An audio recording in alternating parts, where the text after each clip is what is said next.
this Yaris Cross, Toyota has a credible, truly class competitive super mini-sized SUV.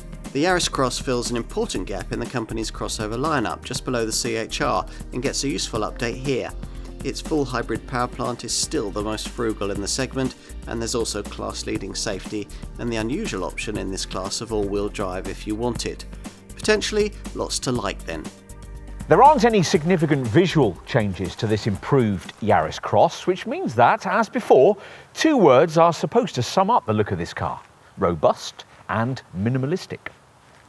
The first references the design cues it shares with other Toyota SUVs, the RAV4-like squared-off wheel arches, for instance. The second word is suggestive of this Yaris Cross model's dinky compact dimensions. It's 4,180mm long, 1,765 wide and 1,560mm tall. Thankfully, this is more than a Yaris Super Mini with an SUV makeover. The wheelbase is 240mm longer, the ground clearance is 30mm higher, and it's 90mm taller and 20mm wider. So nothing much new outside, so what will this revised Yaris Cross be like inside? Well, as before, the raised ride height makes it easy to get into.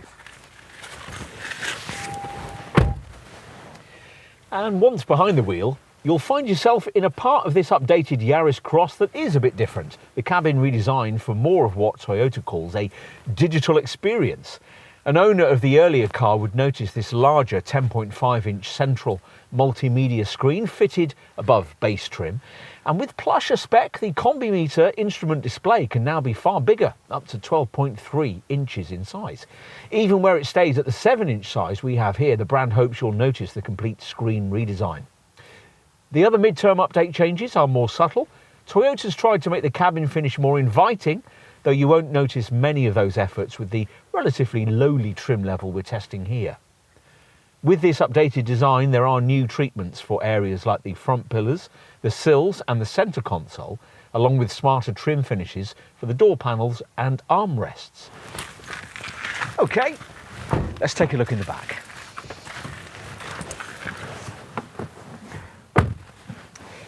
As before, this Yaris Cross model is actually better packaged inside than a CHR, a car which, though 180mm longer, offers less rear seat space than this. It's cheaper showroom stablemate. There still won't be much legroom though if you're sitting behind an averagely sized adult, and there's no sliding or reclining bench to improve things of the sort you'd find in a rival Renault Captur. Headroom's not amazing by class standards either. Let's finish with a look at the boot, the tailgate for which won't be electrically powered unless you stretch right to the top of the range. It rises to reveal a cargo area also more practically sized than the pricier CHR, rated at 350 litres in capacity, that's 64 more than a Yaris, or 460 litres if you load to the roof. Toyota provides a smart cargo, adjustable height boot floor, which in a novel touch is split into two parts for extra loading flexibility. In some ways, Toyota's never really made the most of its pioneering hybrid technology, but with this Yaris Cross has finally done so.